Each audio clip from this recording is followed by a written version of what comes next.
Hi everybody, welcome to my YouTube channel. My name's Denise and I am especially talking about my new book that is coming out today, Tuesday, April the 11th. It's upon us, it's arrived. So please support. It's a book that speaks on so many subjects that is so necessary in the world today, in this dark night of the soul that we're going through. I'll read the back to give you a synopsis of what the book is about, and then I'm going to read a chapter from it. I read from it a couple of days ago, and that's on my YouTube channel, so you can take a look at that video. So let me read from the back. So it's called Inner Life Rights, a Manifesto for Reconnecting to Love, Renewing the Mind and Radiating Your Light. So the back says, Psychotherapist and inspirational life coach Denise James presents a compassionate, clear-speaking, visionary text as a call from the future to make the changes now to ensure a sustainable future for humanity. It's that time o'clock. I didn't say that, but I'm saying that now. This book shines a much needed light on this world's current dark night of the soul, and its inner light guides us into new, life-affirming behaviors and mindsets. The author addresses the human condition from the root up and encourages new ways of being, seeing, living and loving that would lead to true and lasting change.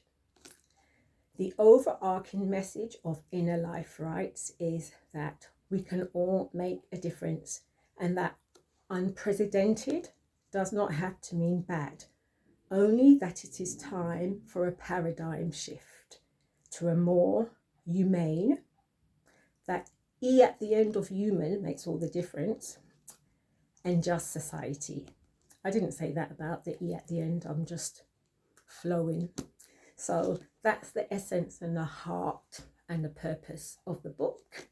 Okay, and like I said in my first video where I'm reading from this book, my last YouTube video, the subject I speak on is wide and relevant.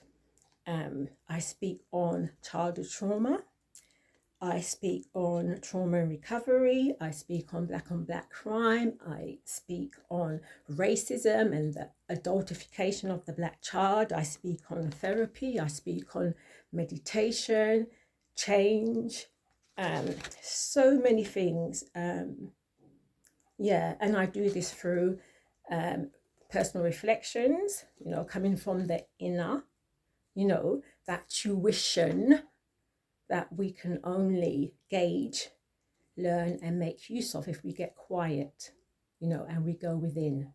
When we don't go within, we go without. Look at the world. So I talk on so many subjects, and like I said, I do that in reflections, in essays, which I call hersays, as well as poems. So today I'm going to read from this section, and it is entitled On Eyes Wide Open, Wake Up. I was watching a TV show and I was enjoying the program until it came to the part of the person's story where he finds out that his relatives were slaves. I can sometimes avoid these stories / topics because it is so upsetting, as they are talking about my family tree too. One slave owner discussed on this program used to beat the pregnant women / so-called slaves so badly that they would give birth. They would also beat them so that the women would give birth sooner, so these poor excuses for human beings can get the child and exchange him and or her for a quicker buck.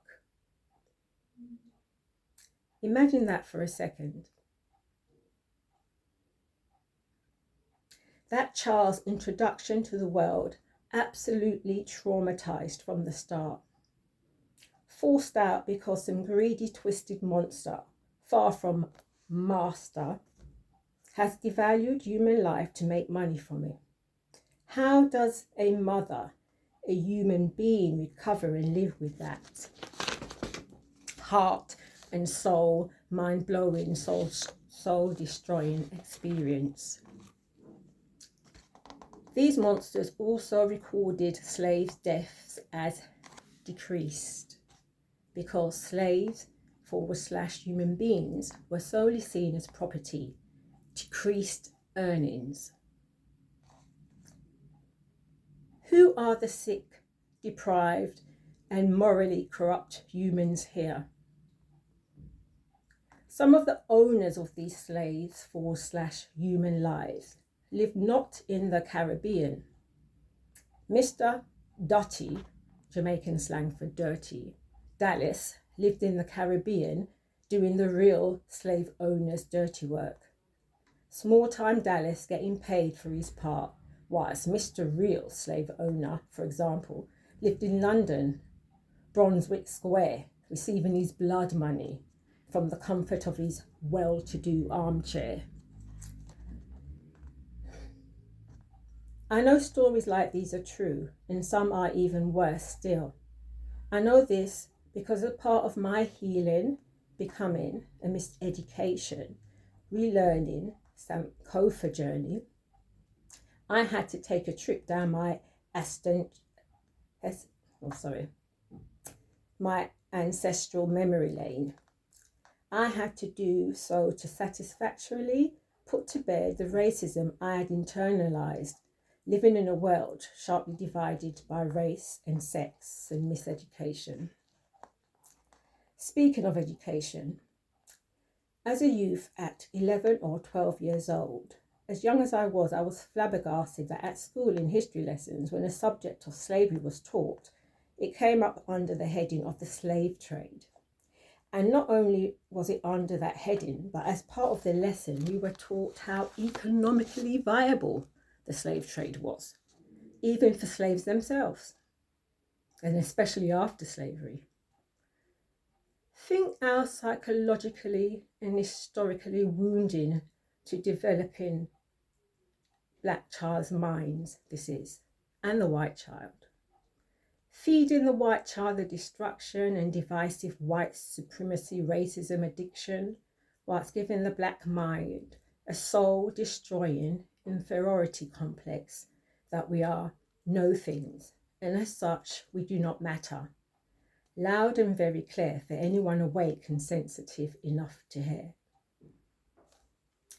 Slavery, like any personal trauma, is insidious. Its destructiveness, outright viciousness, immorality, pathology continues to sweep through the personal and collective across generations.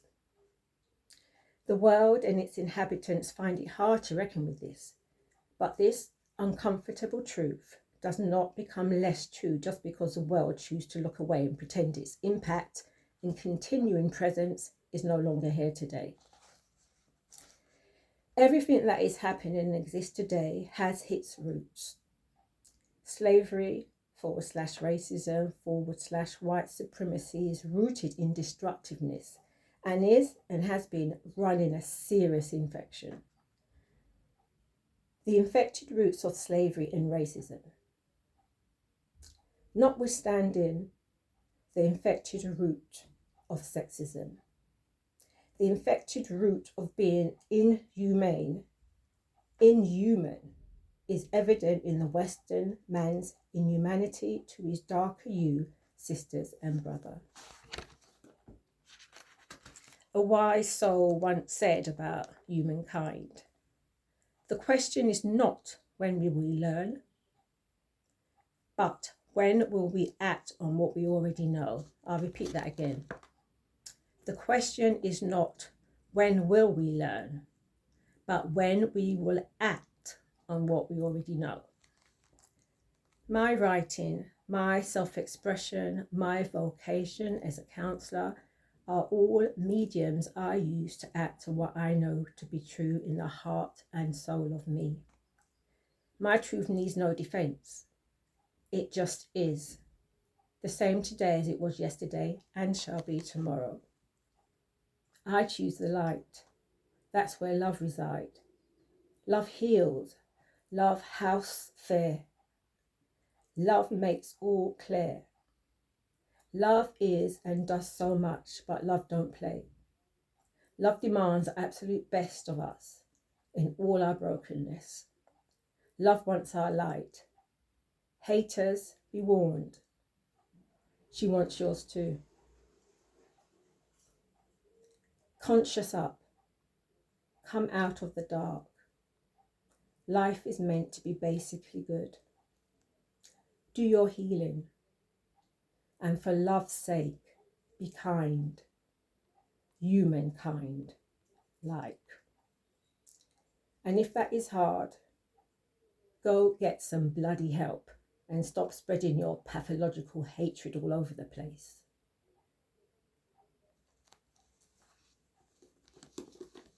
Inner life rights. You know, I'm not a natural front person. I'm very comfortable, or more comfortable behind the scenes, you know, doing my thing. But I show up on my platforms doing this, even though it takes me outside of my comfort zone, as do all my books does, because I have to speak from the heart and the soul. I show up doing this because this needs to be done, and we all play our part, our personal and our collective part. So people, if you don't know where to start with Inner Life Rights. Go out and get your copy today, available on Amazon and all big and small book selling outlets. Also, you can Google me, Denise James, and all that about me will come up, as well as my blog, my website, my private practice as a psychotherapist. Thank you once again for taking the time to listen, and please, if you do buy, please share, and please review. You know, that's how you complete doing the part that you can do for me, and also in joining me on bringing more light and less darkness into this world. The world needs some light now. Peace and love always. Bye.